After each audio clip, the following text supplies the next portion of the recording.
너는 내게 부르짖으라. 내가 알지 못하는 크고 은밀한 일을 내게 보이리라. 아멘.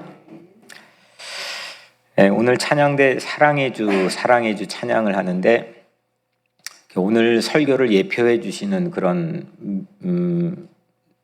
감동을 받았습니다. 사랑이 왕하고 어울립니까? 당시 특히나 주, 로드로 표현됐던 로마 황제, 왕이 사랑할 수 있는 겁니까? 같이 병렬로 서 있을 수 있는 가치입니까? 이런 질문을 생각해 보면서 이 찬양, 사랑의 주, 사랑의 왕, 대단한 역설적이면서 파워풀한 그런 우리의 고백이라고 생각합니다. 오늘은 돈과 진심 이라는 제목을 가지고 우리가 함께 말씀의 은혜를 나누려고 합니다.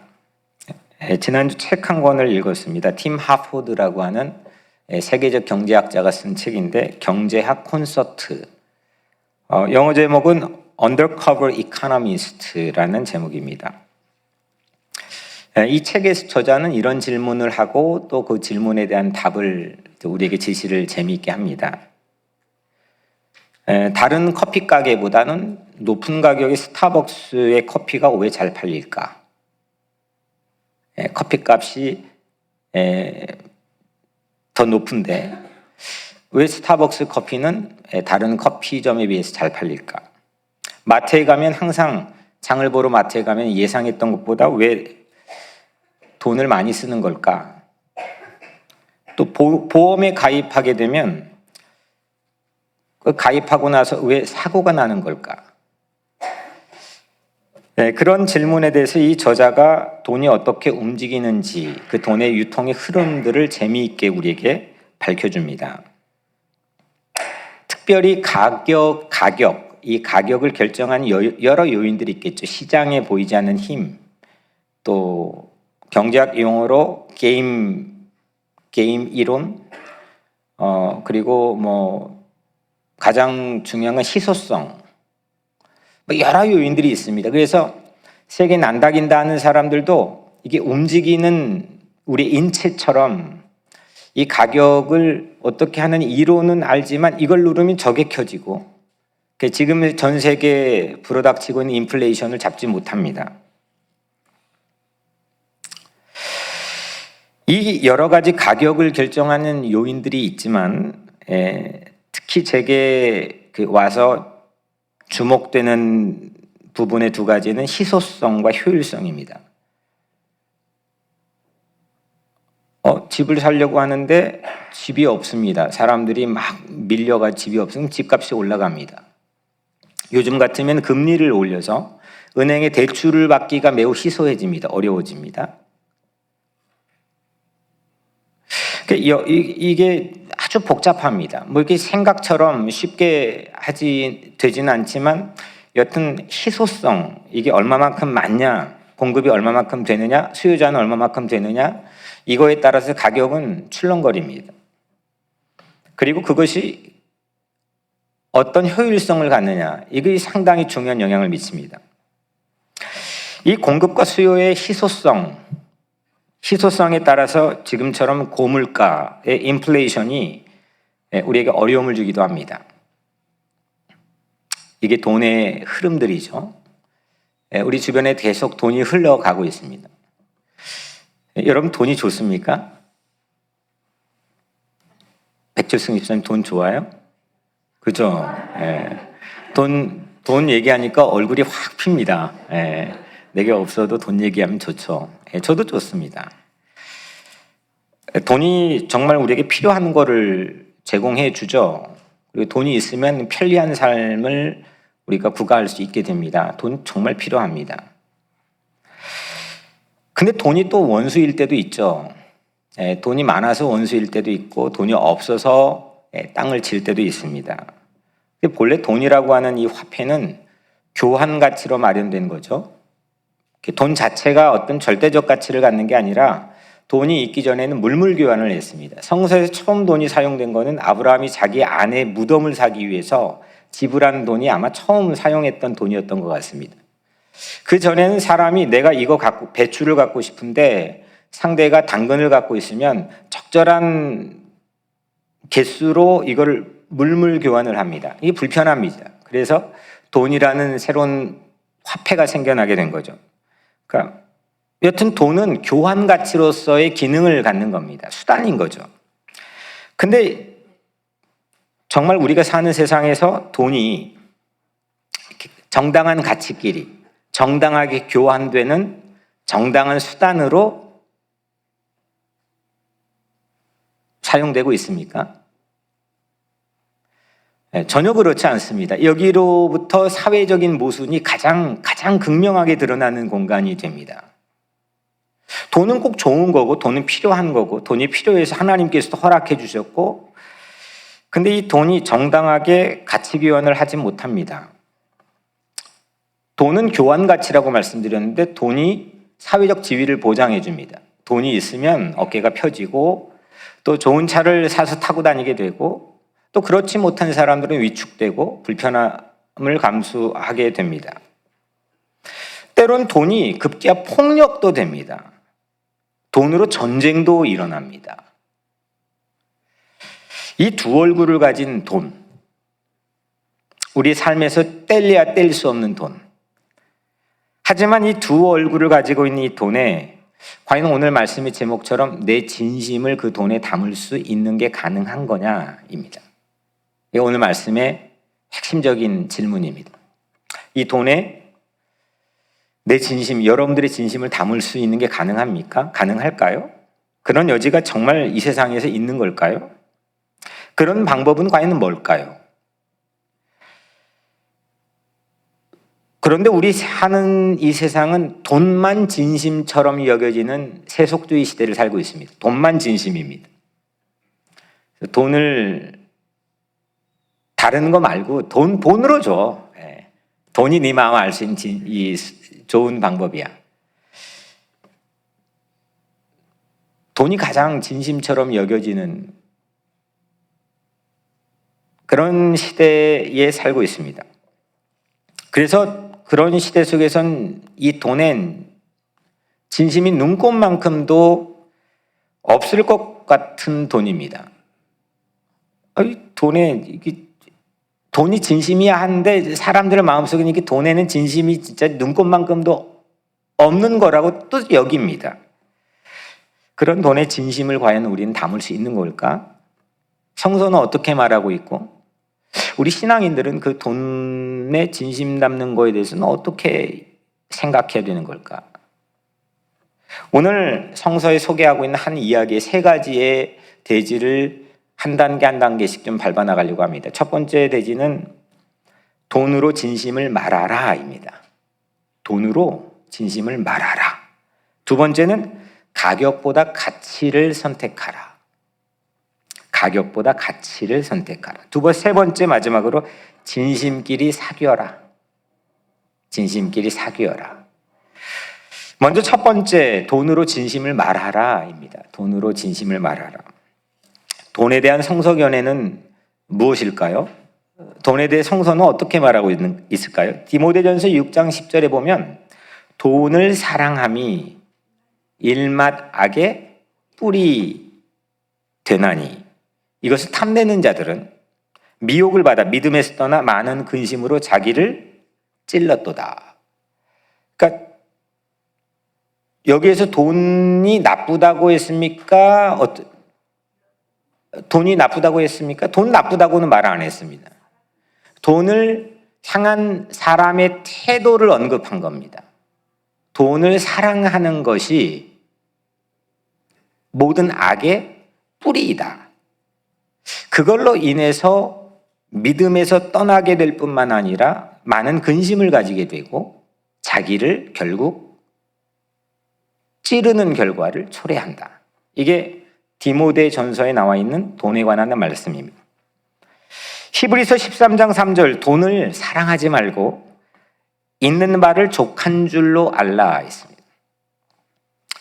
여기도 돈의 무용론을 말하는 게 아닙니다. 돈이 악하다, 돈은 나쁘다 이렇게 말하지 않았습니다. 돈을 얼마나 가지고 있느냐도 말하지 않습니다. 돈을 갖고 있거나 또 돈을 갖고 싶어 하는 것에 대한 태도를 언급한 겁니다. 돈을 사랑하지 말라. 네가 얼마가 있던 네 있는 바를 족한 줄로 여겨라. 마태복음 6장 21절에 이제는 조금 더 권위를 높여서 예수님이 직접 돈에 관한 말씀을 이렇게 했습니다. 네 보물 있는 그곳에는 네 마음도 있느니라. 그러니까 네 돈이 있는 곳에 마음도 있다는 거죠. 그러니까 돈과 마음이 함께 가는 겁니다. 그러니까 그렇게 갈 수 있다는 겁니다. 돈만 진심처럼 여기고 있는 이때 과연 돈으로 진심을 말할 수 있을까? 이게 이제 오늘 오프닝하는 질문이었는데 이게 가능하게 말하는 좋은 예가, 좋은 모델이 오늘 본문에 소개되고 있는 마리아입니다. 이 마리아는 돈을 최상의 가치, 교환 가치로 사용한 좋은 롤 모델입니다. 아, 돈을 이렇게 쓸 수 있는 거구나. 돈의 본래의 기능인 교환 가치를 참 아름답게, 참 멋있게, 참 감동적으로 사용했던 좋은 예시가 오늘 마리아의 모습입니다. 마리아의 손에 뭐가 있었습니다. 한 물건이 있었습니다. 그게 뭐죠? 향유입니다. 퍼퓸, 향수가 있었습니다. 그 향수는 우리가 잘 알고 있습니다. 오늘 3절에 마리아는 지극히 비싼 향유, 곧 순전한 나드 한 근을 가져다가, 이게 그의 손에 들려있는 물품에 대한 묘사입니다. 먼저 지극히 비싼 했습니다. expensive, 돈입니다. 조금 있다가 그 돈이 어느 정도인지를 우리가 같이 얘기 나누겠지만 여튼 지극히 비싼 돈입니다. 순전한 나드 한 근, 순전한, 영어로는 pure입니다. 헬라어로는 pistikes.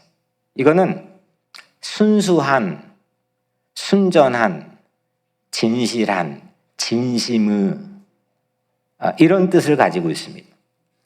그러면 오늘 이 마리아의 손 위에 올려있는, 마리아가 소유한 뭔가의 돈을 지불하고 구입해서 가지고 온 이 퍼퓸이라는 향수는 expensive, 돈과 pure, 진심이 같이 손에 들려 있습니다. 보물이 있는 곳에 마음이 같이 있는, 같이 가는 아주 좋은 예를 오늘 성서는 우리에게 공개해 줍니다. 조금 더 들어가 보면 순전한 나드 한 근, 나드 한 근은 340g 정도 되는데 뭐 별무게는 아니지만 이거의 가치를 나중에 가룟 유다가 가격을 매겼습니다. 얼마죠? 300데나리온입니다. 300데나리온인데 우리나라 성경에는, 한국말 성경에는 300데나리온이지만 NIV 성경에는 a year's wages, 그러니까 1년치 연봉입니다. 그러니까 당시에 일반 시민이 1년 동안 벌어서 받을 수 있는 봉급의 가격입니다. 순전한 불순물이 전혀 섞이지 않는 최상급의 아주 오리지널, 순전한, 퓨어한 그런 진심을 표방하고 있는 향수, 이게 오늘 마리아의 손에 들려 있습니다. 그리고 그 고가로 구입한 순전한 향수를 마리아는 예수님의 발에 부었습니다. 그리고 이 여성에게는 아름다움의 보루와 같은 어떤 자기의 미적 가치를 아주 중동에서는 머리에 히잡을 쓰고 다니잖아요. 지금 이란에서는 그것 때문에 하여튼 여러 가지 일들이 있지만 중동에서는 여튼 히잡을 쓰고 다니는 그 문화인데 당시 이스라엘도 마찬가지입니다. 그런데 그 안에 자기의 어떤 미를 가질 수 있는 그 보루와 같은 머리카락으로 향유를 부었던 예수님의 발을 자기 머리카락으로 닦아냅니다. 두 가지 딱 행동을 오늘 보여줍니다. 향유를 구입했고 그 다음에 행동은 부었고 그 다음에 닦았습니다. 여기 세 가지의 과정이 있죠. 구입했고 부었고 사용했고 그 다음에 뒤처리까지 닦았습니다. 그러니까 구입, 사용, 마무리 이 세 가지의 과정 모두에 돈이 흐르고 있습니다. 근데 이 돈이 흐르는 세 가지의 과정 모두 다 구입하고 붓고 사용하고 그 다음에 뒤처리하고 이게 모두 다 진심이라고 하는 것을 오늘 본문은 강조하고 있는 겁니다. 다 진심입니다. 어떤 진심의 표상처럼 우리에게 이 이야기를 들려주고 있습니다. 돈으로 진심을 다 하고 있습니다. 결혼도 하지 않는 한 여인이 결혼도 하지 않는 한 남성에게 그 고가의 향수를 발에 부어서 머리카락으로 닦는다는 것 아마 구설수에 오를 수 있는 바보 아니야? 안 그래도 지금 가룟 유다는 바로 치고 들어옵니다. 그런데 체면 따위가 없습니다. 이 여인에게는 지금 체면 따위가 없습니다. 그렇다고 자기가 한 일에 대해서 의시되거나 뽐내려고 하는 것 기색이 전혀 보이지 않습니다. 그냥 오로지 예수님을 향한 태도와 자세가 그가 구입하고 사용하고 뒤처리하는 이 과정에 돈이 흐르는데 그 돈을 가지고 자기의 진심을 그대로 고스란히 우리에게 말하고 있습니다. 여러분들 어떻습니까? 오늘 이 마리아는 사람 눈치 보거나 주변의 제자들이나 남자들이 어떻게 볼까 눈치를 보거나 아니면 자기 주머니 사정을 고려하거나 나 이건 못 먹고 살지 라고 하는 걸 고려하거나 아니면 이걸 했을 때 어떤 효율적인 가치가 있는지를 따져 묻거나 그런 것 전혀 아랑곳하지 않습니다. 그냥 오직 진심만 가득합니다. 여러분들 어떻습니까? 오로지 예수님을 향한 진심, 그 진심이 이 돈을 빛나게 하는 역할을 이 여인이 하고 있습니다. 아, 진심이 돈을 이리도 빛나게 할 수 있는 거구나. 여러분들은 진심이 돈조차도 빛나게 하는 그런 경험을 인생에 해본 적이 있으십니까? 물론 해본 적이 있으신 분들도 계시겠지만 과연 여러분들의 인생에 한 번이라도 내가 돈을 사용하는데 그 돈에 내 진심이 고스란히 담겨 있었는데 그 진심 때문에 내 돈이 빛났던 그런 경험을 가지고 있습니까? 돈을 가지고 진심을 말해본 적이 있습니까? 그렇게 시도해본 적이 있습니까? 그걸 경험해 본 적이 있습니까? 그걸 받아본 적이 있습니까? 그걸 사용해 본 적이 있습니까? 우리는 늘 끊임없이 돈의 유통의 흐름에 지금 딱 하고 살고 있는데 그거 없으면 살지 못할 것처럼 여기는 시대 속에 살고 있는데 그 돈을 가지고 진심을 말하려고 하는 시도를 또 경험을 여러분들 해보셨습니까? 예수님은 그 마리아가 사용했던 그 돈을 가지고 극찬을 합니다. 마태복음 26장 13절에는 이게 지금 오늘 이 사건 요한복음 12장이 성경에 두 번 더 나오는데 마태복음 26장 또 마가복음 14장 모두 다 예수님이 십자가에 못 박혀 죽기 바로 일보 직전에 되어진 이야기입니다. 거기 마태복음 26장 13절에서는 예수님이 마리아가 이렇게 이 한 여자가 쏟아부은 이 사건에 흐르는 돈을 극찬을 하는데 이렇게 합니다. 온 천하에 어디서든지 이 복음이 전파되는 곳에서는 이 여자가 행한 일도 말하여 그를 기억하여라. 그러니까 온 천하에 어디서든지 이 복음과 이 여인이 돈으로 말한 진심이 담겨 있는 돈, 이게 어디든지 온 천하에 같이 간다는 겁니다. 극찬을 받았습니다. 예수님께서 이런 말씀을 하셨죠. 당시 유대인들이 10가지 계명을 가지고 있었는데 그거를 요약해 2가지로 말씀하셨는데, 마음을 다하고 뜻을 다하고 힘을 다하고 목숨을 다하여 하나님을 사랑하여라. 마음을 다하고 뜻을 다하고 힘을 다하고, 뭐 진짜 막 목숨을 다 걸어야 되고 있는 힘을 다 짜내서 그걸 꼭 말하는 거겠습니까? 이 말씀에 그 예수님께서 하신 본인은 진짜 진심을 다해라는 겁니다. 이웃을 내 몸처럼 사랑하라. 네 몸보다 더 많게도 말고 딱 네 몸만큼만 이웃을 대해라. 그 말도 그 진심만큼 진심으로 이웃을 사랑하라. 이것이 예수님께서 본 뜻 아니겠습니까? 신령과 진정으로 예배하라고 예수님 말씀했습니다. 진심으로 예배하는 것. 진심으로 하는 것만 천하에 어디서든지 지속이 가능합니다.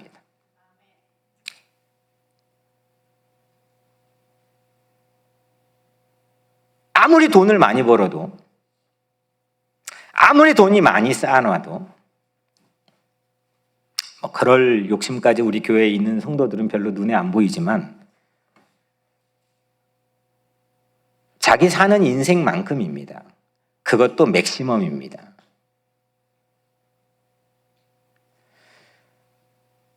그런데 진심을 가진 것은 그걸 넘어섭니다. 오늘 마리아는 예수님에게 들은 극찬으로 비추어 보자면 온 천하에 어디서든지, 상당히 우리에겐 생각해 볼 여지를 많이 제공해 줍니다.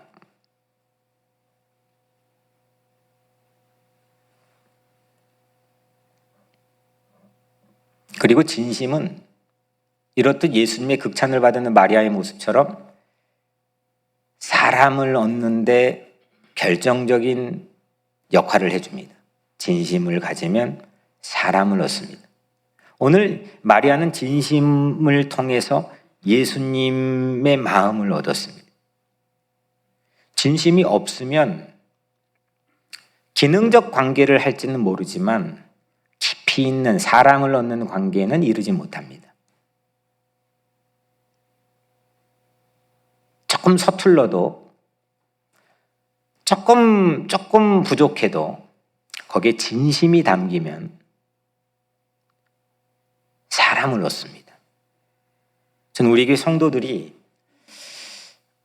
오늘 마음속에 그 진심이 담겨지는 그런 계기가 되기를 축복합니다. 예수님께서는 돈을 그러면 많이 가져서 많이 냈다고 해서 그걸 진심이라고 말하지 않았습니다. 한 좋은 예가, 어느 날 예수님께서 헌금함 근처에 앉아 계셨습니다. 그런데 여러 부자들이 그 헌금통에 헌금을 많이 하는 것을 목격했습니다. 마가복음 12장 41절, 헌금함에 돈 넣는가를 보실세 여러 부자는 많이 넣는데, 여러 부자들이, 그러니까 다수의 부자들이 각각의 많은 헌금을 그 부자들이 내는 것을 예수님께서 옆에 목격을 했습니다. 이렇게 다 하고 싶어 합니다, 우리도. 근데 그 이후 직후에 예수님이 또 봤습니다. 가난한 한 과부가 렙돈 2닙을 헌금하는 걸 봤습니다. 이 렙돈은 당시 로마의 가장 하찮은 동전의 단위입니다. 그거에 대해서 예수님께서 이렇게 평가했습니다. 마가복음 12장 43절 44절 뒤 이어서 가난한 과부는 헌금함에 넣는 모든 사람보다 많이 넣었도다. 아니 어떻게 이게 그럴 수 있죠? 아니 여러 부자들이 각각의 자기 재산에 많은 헌금을 했는데 그걸 다 판 것보다 이 한 가난한 과부가 랩돈 2입을 넣는 게 그들보다 다 합친 것보다 더 많이 넣었다. 이렇게 예수님 평가해. 상당히 아이러니합니다. 그런데 그 이유를 밝혀주는데 이어서 그들은 다 그 풍족한 중에 넣었거니와 이 과부는 그 가난한 자기의 모든 소유 곧 생활비 전부를 넣으니라. 예수님은 돈의 양을 따져서 그 진심을 파악한 게 아닙니다. 예수님은 진심을 봤습니다. 그렇다고 오늘 당장 집에 있는 전 재산을 갖다가 하면은 안 됩니다. 그걸 말한 게 아니라 과연 그 안에 진짜 그 사람이 가지고 있는 진심이 있느냐 없느냐를 보는 겁니다. 이게 예수님의 한결같은 관심입니다. 2랩돈은 적은 헌금이었습니다. 하지만 생활비 전부였습니다. 희소성입니다. 여러 부자들이 아무 때나 와서 그것도 어려운 일이지만 많은 헌금을 하는 것 이건 세상에 많이 있는 일입니다. 그걸로 지위를 획득하기도 하고 그걸 말발에 힘을 얻기도 하고 그걸로 세상을 움직이기도 할 수는 있겠지만 그게 진심을 보장해 주지는 않습니다. 그게 진심이 아예 없다라고 말하면 안 되겠지만 근데 그거보다 급이 높은 건 예수님의 기준에 의하면 자기 생활비 전부를 가져다가 동전 2입을 헌금했던 가난한 과부의 진심입니다.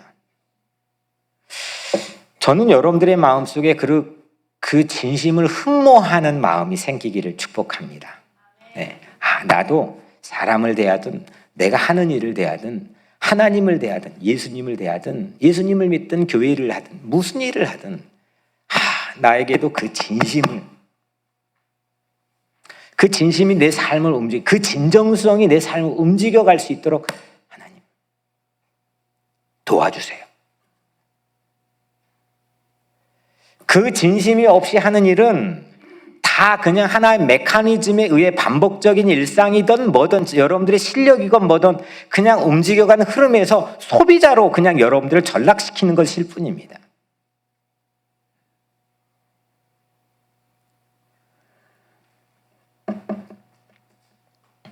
오늘 이 예수님께서는 가난한 과부의 진심을 높이 샀죠. 오늘 본문에 나와 있는 마리아의 진심과 거의 같은 급입니다.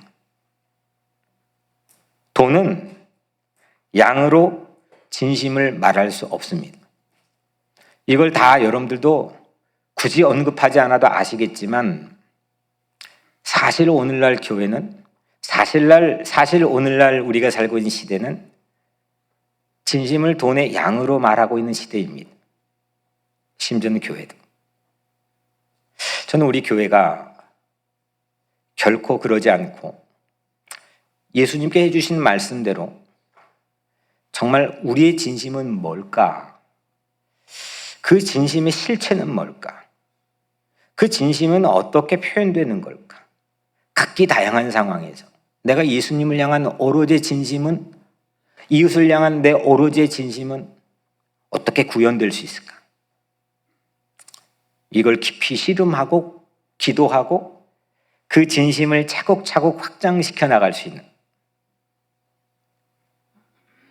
그런 교회와 성도 여러분들이 되기를 주의 이름으로 간절히 축복합니다. 그래서 오늘 첫 번째 대지의 결론은 진심으로 돈을 말할 수 있다. 돈으로 진심을 말할 수 있다입니다. 두 번째로 가격보다 가치를 선택하라입니다. 가격보다 가치를 선택하라. 좀 생각을 한번 해봐야 여러분들의 언뜻 이해가 간접적으로 올 수 있는 말이지만 여튼 가격보다 프라이스보다 가치, value를 선택하라. 돈으로 진심 말하는 모델을 우리가 마리아를 살펴봤습니다. 오늘 본문의 이야기는 두 번째로 이번엔 돈만 진심으로 여기는 모델도 있습니다. 돈만 진심입니다. 가룟 유다죠. 유다는 오늘 이 여인의 행동에 바로 즉각적 반응을 합니다. 그 향유의 가격을 금세 매깁니다. 5절, 이 향유를 어짜여 300데나리온, a year's wages, 1년치 연봉 300데나리온에 팔아 가난한 자들에게 주지 아니하였느냐. 그러니까 유다는 대뜸 마리아의 이 행동을 낭비라고 말합니다. 아마 저나 제가 옆에 있어도 크게 다르지 않았을 수도 있겠다 싶습니다. 효율성을, 이 경제적 법칙에는 효율성을 합리적으로 이 가룟 유다는 따졌습니다. 거기다 오늘 유다는 그 돈에 대한 예수님의 평소의 뜻까지 첨부해서 인용을 합니다. 하루는 부자 청년에게 예수님께서 이렇게 하신 말씀입니다. 마태복음 19장 21절, 네 소유를 팔아 가난한 자들에게 주라. 그리하면 하늘에서 보화가 내게 있으리라. 그 말 듣고 부자 청년이 근심에 그냥 돌아갔습니다. 네 소유를 팔아 가난한 자들에게 주라. 오늘 이 여인에게 가룟 유다가 또 이 향유를 어째 300데나리온에 팔아 가난한 자들에게 주지 아니하느냐. 예수님이 하신 뜻과 그 말씀을 그대로 고스란히 가져와 인용한 가룟 유다의 반응입니다. 이게 반박이 상당히 어려운 명민한 제안입니다. 그럴듯합니다. 그러나 가룟 유다는 돈으로 진심을 말할 수 있다는 사실엔 근처도 못 갑니다. 그게 뭔지도 모르는 작자입니다. 어디 하나 틈 하나 없을 만큼 완전 무결하게 결정적 이야기를 한 것 같았지만 그는 실제 중심의 본질에는 근처도 못 가는 사람입니다. 아예 갈 수 없는 사람입니다. 못 갔습니다. 목매달아 죽었습니다. 우리가 돈을 늘 향유하고 사용하면서도 자칫 그럴 수도 있겠다 싶습니다. 한 사람의 1년 연봉을 가난한 사람에게 분배한다. 이건 효율에서는 상당히 우수한 정책적 선택입니다. 명분도 탁월합니다. 예수님의 말씀을 가져와서 인용했습니다. 흠잡을 데가 없습니다. 후에 이 장면을 기록한 오늘 요한복음 12장의 저자인 요한은 유다의 말이 잘못되었다고 했습니까? 어디 그럼 요한은 유다의 말이 잘못됐다고 하나도 말하지 않았습니다. 예수님의 말씀까지 잘 인용하고 게다가 적용까지도 유려합니다. 이게 유다의 제안입니다. 흡사, 제가 보기에는 요즘 흔히 유행하는 큐티의 달인처럼 보여집니다. 짧은 유다 말에는 예수님의 말씀에 대한 관찰, 해석, 적용이 기가 막히게 명중하고 있습니다. 그런데 요한은 유다의 말이 그게 옳은 말이냐 틀린 말이냐를 따져 묻지 않고 거기에 진심이 있었느냐 없었느냐를 따져 물은 겁니다. 6절에 보면 이렇게 말함은, 이건 예수님 말씀한 게 아니라 요한이 후대에 말한 겁니다. 이렇게 말함은 가난한 자들을 생각함이 아니요 그는 도둑이라 돈꾀를 맞고 거기 넣는 것을 훔쳐가미러라. 그러면 유다가 지금 300데나리온 팔아 가난한 자들에게 주지, 이 말은 틀리지는 않았지만 그런 마음이, 그런 진심이 유다에게 있었어요 없었어요?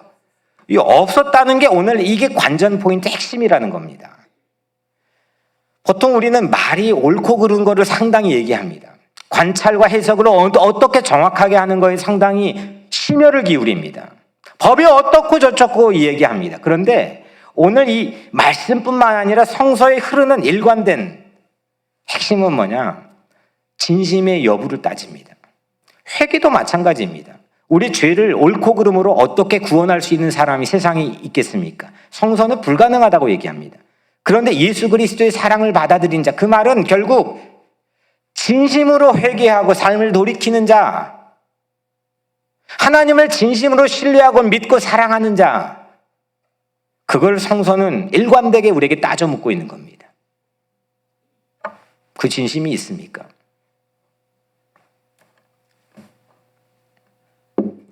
요한은 이게 후대에 이 사건을 기록한 거잖아요. 가룟 유다가 은 30 받고 예수를 팔아버렸던 거를 그거 어떻게 읽겠습니까? 그거 기억하고 이렇게 말하면 가난한 자들을 생각한 게 아니고 그는 도둑이라 돈깨를만 거기 넣는 걸 훔쳐가미로라 이렇게 말한 거죠. 유다의 거래는 300데나리온 운운하며 얘기했던 유다의 거래는 진심이 눈꼽만큼도 없었던 겁니다. 돈은 많이 벌 수 있는 틀이 있는 사람입니다. 그 열악한 상황에서 제자들의 생계를 다 책임졌고 거기에 남겨가지고 구제까지 할 수 있는 재정관리 책임을 맡은 사람입니다. 이 사람 밖에 나가서 상거래하라고 하면 돈 잘 벌 수 있는 돈의 길목을 아는 사람입니다. 그런데 돈을 잘 쓰지는 못합니다. 돈을 아름답게 쓰지 못합니다. 돈을 진심으로 모으는 것은 실패한 전형적인 사례입니다. 유다가 운운했던 300데나리온 분배는 그 말은 틀리진 않았지만 진심이 하나도 없어서 틀린 말이 되었습니다. 우리도 그런 판단을 할 때가 있습니다. 틀린 말은 아닌데 틀린 말이 됩니다.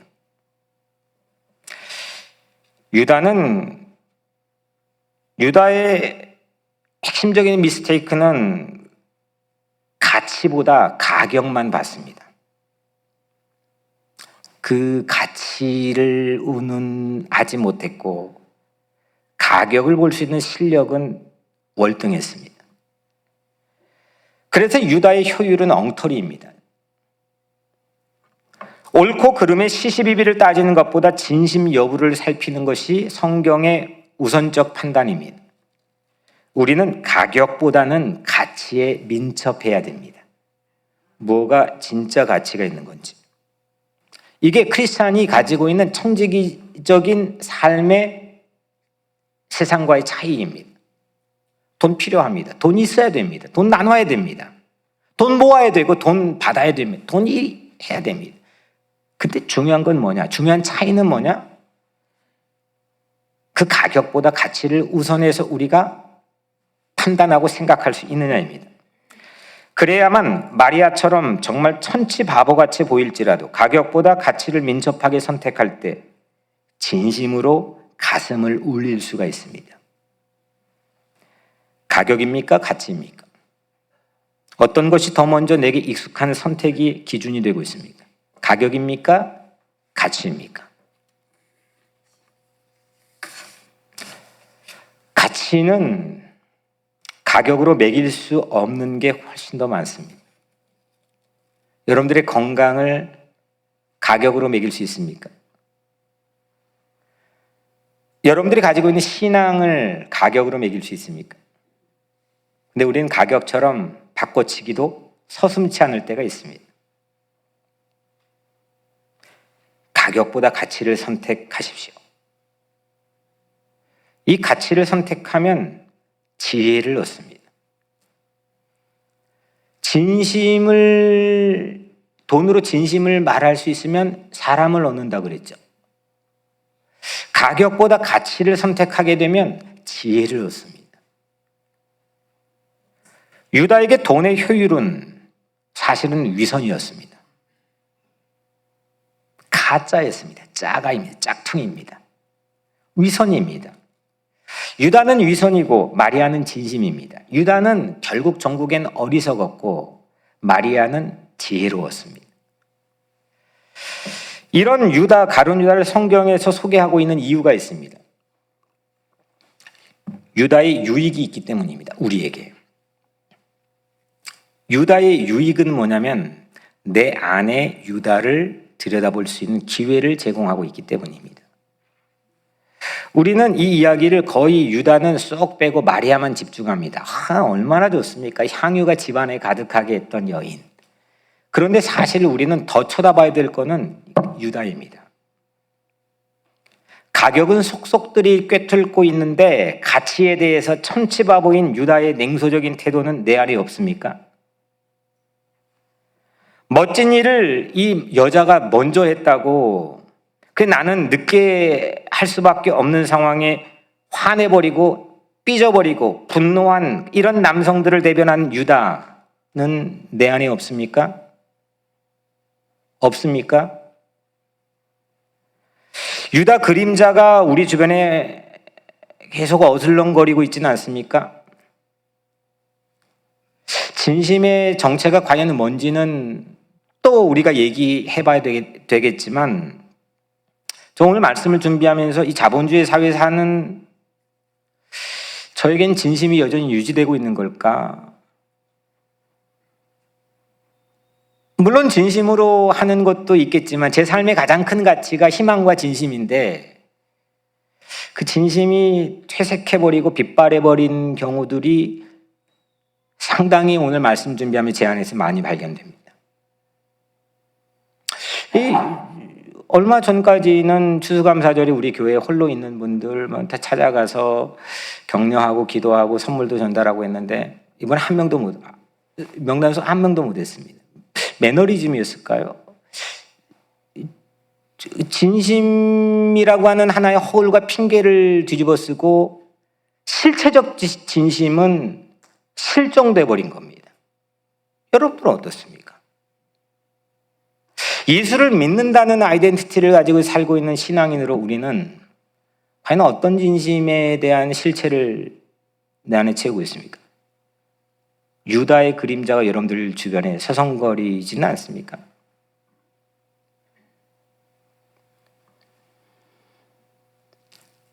내 안에 유다를 끄집어내서 회개하고 그 위선을 진심으로 바꾸는 멋진 일이 오늘 여러분들 삶에서 일어나기를 기원합니다. 가격은 참 둔해도 가치에는 해박한 마리아가 되기를 축복합니다. 삭개오는 돈에 관련돼서는 진심이 하나도 없는 매국노였습니다. 세리장이었잖아요. 자기의 동포의 핍박받는 삶의 현장에서 세금을 터무니없는 비율로 갈취해가지고 자기가 갖고 유다 정부에 내고 로마 정부에 냈습니다. 그리고 자기는 지위를 보장받았습니다. 세리장이라는. 그런데 그가 자기 집에서 예수님을 만납니다. 그리고 나서 자기의 삶이 바뀝니다. 그리고 그가 했던 말이, 내가 혹시 누군가 것을 토색한 일이 있다면 4배 갚겠습니다. 이건 계산이 없는 겁니다. 가격이 아닙니다. 그냥 가치를 선택한 거죠. 삭개오의 진심, 과부의 진심, 또 마리아의 진심, 가격보다 가치를 선택하는 그 지혜로움, 우리 모두가 함께 배울 수 있는 기회가 되기를 간절히 기원합니다. 첫 번째는 뭐였죠? 돈으로 진심을 말하라. 두 번째가 가격보다 가치를 선택하라. 오늘 세 번째 마지막은 진심끼리 사귀어라입니다.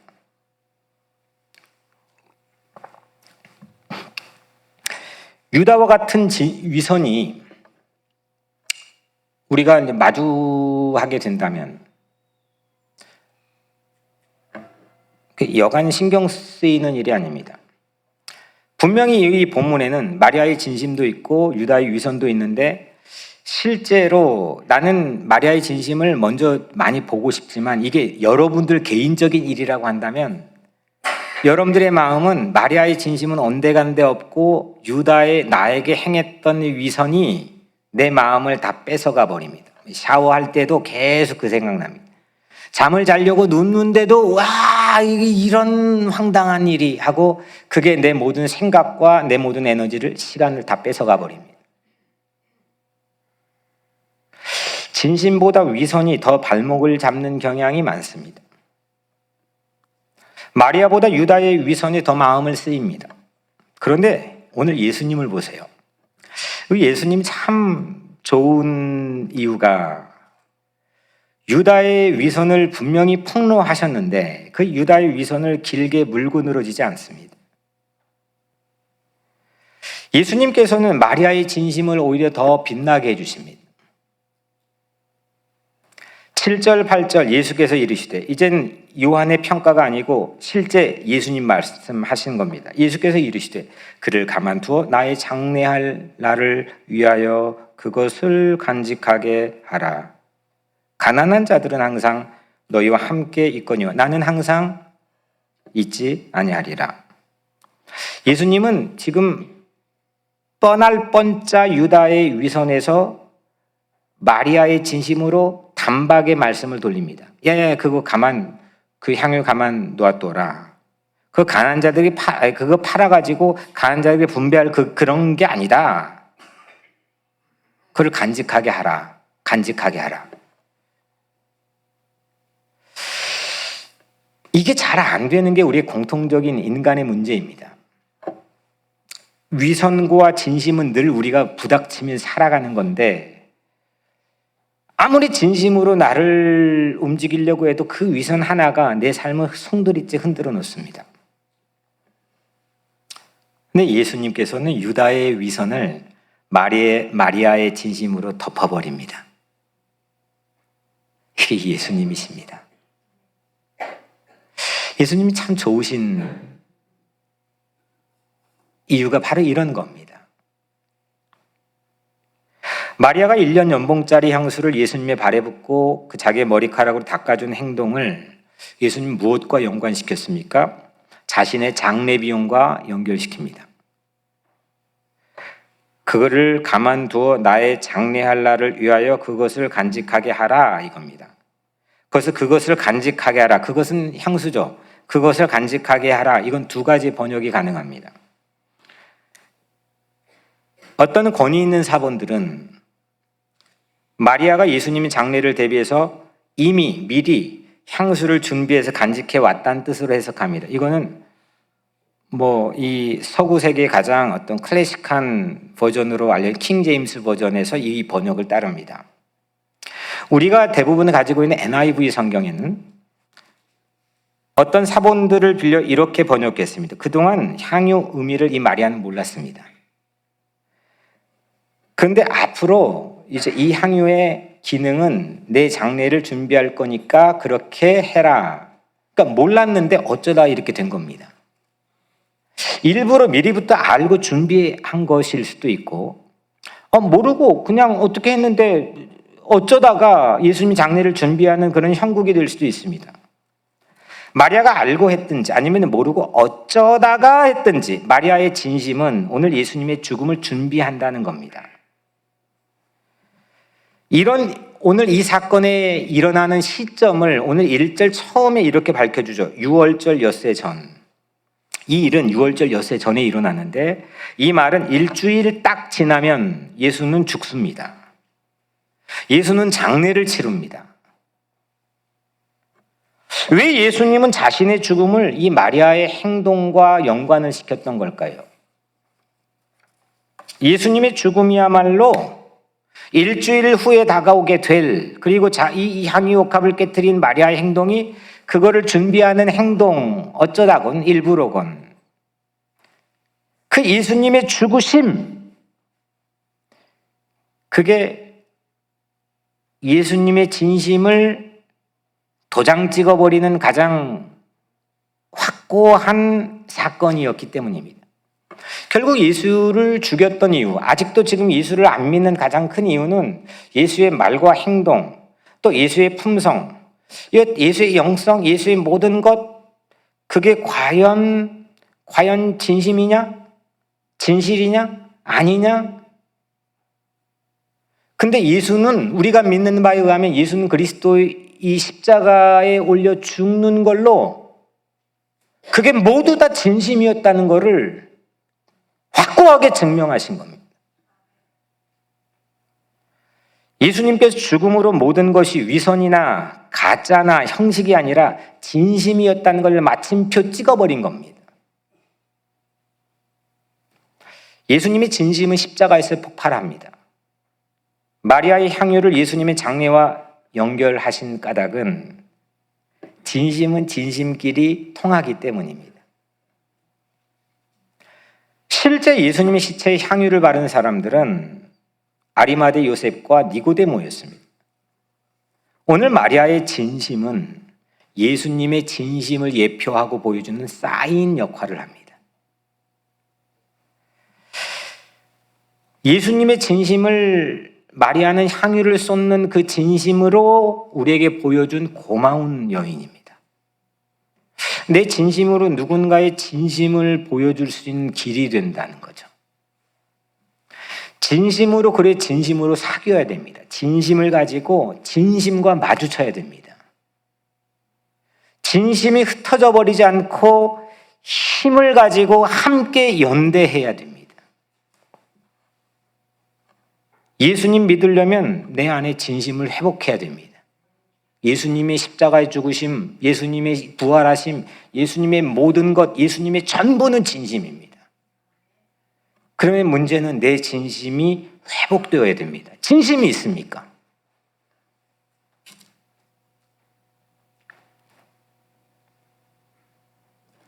진심으로 사귀게 되면, 진심으로 돈으로 진심을 말하면 사람을 얻고 가격보다 가치를 선택하면 지위를 얻는다 했는데, 진심끼리 사귀면 힘을 얻습니다.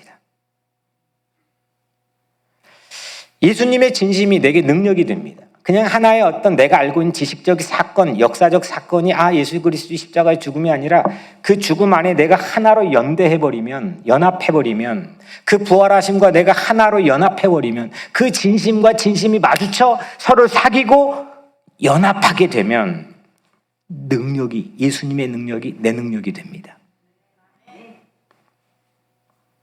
여러분들 생각해 보시면 내 진심이 누군가의 진심의 길을 여는 그런 역할을 한다면 얼마나 감동이 됩니까?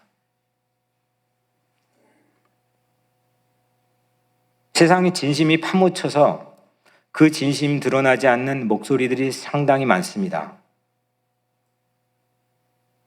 근데 돈의 양이나 크기가 아니고 세상 사회적 지위나 권력이 아니고 그 누군가의 곁에서 진심을 열어주는 진심을 내가 갖고 있다면, 그런 행동이나 사건을 내가 취했다면, 그래서 그 사람의 진심을 드러낼 수 있다면, 그거를 성경은 righteousness, 공의라고 부릅니다. 이게 세상의 정의와는 약간의 차이가 있는 겁니다. 그것도 내 진심이 누군가의 어떤 사람의 진심 드러내도 이렇게 감동적인 건데, 예수님의 진심을 내 진심으로 증언할 기회를 내가 얻는다면 이것도 얼마나 놀라운 일입니까? 예수님의 진심을 증언할 수 있는 진심으로 여러분들 살게 되기를 주의 이름으로 축원합니다. 우리 교회 헌금이 있습니다. 우리 교회 돈이 있습니다. 많지는 않지만 여러분들이 정성껏 노동하여 얻은 헌금으로 우리 교회는 운영도 되고 헌금이 됩니다. 저는 여러분들이 헌금한 걸로 밥 먹고 살고 있고 또 일하고 있고 여러분들 덕분에 그렇게 살고 있습니다. 하지만 우리 교회에 있는 그 헌금도 가장 궁극적인 목표는 예수의 진심을 드러내는 데 사용되어야 됩니다. 내 진심이 누군가의 진심의 길이 되는 겁니다. 마리아는 오늘 진심으로 돈을 사용했더니 그 진심의 돈이 예수의 진심을, 예수의 죽으심인 진심을 드러냈습니다. 이 포인트가 우리에게 있기를 바랍니다. 1년 연봉을 웃도는 돈을 발에 쏟아부었습니다. 쏟아부었던 그 발은, 예수의 발은 일주일 후에 십자가에 못 박혀 찢겨지고 구멍 나고 피가 팍 솟고 결국 싸늘하게 식어버린 시체가 될 그 발입니다. 근데 그 발이 진심이었습니다. 그리고 그 발에 쏟는 향유옥합을 깬 여인도 진심이었습니다. 진심끼리 사귀었습니다. 진심이 진심을 불러옵니다. 진심의 연대가 위선을 이깁니다. 내가 쏟는 진심의 헌신이 예수님의 진심을 드러냅니다. 우리 진심의 예배가 예수님의 진심을 높여야 됩니다. 우리 진심의 헌금이 예수님의 진심을 증거하고 전해야 됩니다. 사랑하는 여러분, 과부, 삭개오, 마리아는 모두 다 돈으로 진심을 말해 사람을 얻습니다. 가격보다 가치를 선택해서 지혜를 얻습니다. 진심끼리 사귀어서 교회라는 공동체를 세우고 힘과 능력을 누립니다. 진심으로 예수님을 예배하고 진심으로 헌신하고 진심으로 예수님을 증언하시기를 축복합니다. 기도하겠습니다. 은혜로우신 하나님, 이 시간 우리가 바쁘게 일상의 틀에 갇혀 세상의 세속주의적인 흐름에 맞춰 본질을 놓쳐버리고 진심을 놓쳐버리고 살고 있지는 않는지, 아는 척하고 알 것처럼 생각하며 말하고 옳고 그름을 신속하게 분별하는 것처럼 행동했지만 과연 우리 마음에는 예수님을 향한 진심이 있었는지 하나님, 오늘 우리를 회복시켜 주옵소서. 우리 진심을 통해서 누군가의 진심이 열려지고 무엇보다 예수님의 진심인 십자가와 부활이, 그 복음이 세상에 증언되는 그런 놀라운 축복이 오늘 예배드린 모든 이들에게 있게 하여 주옵소서.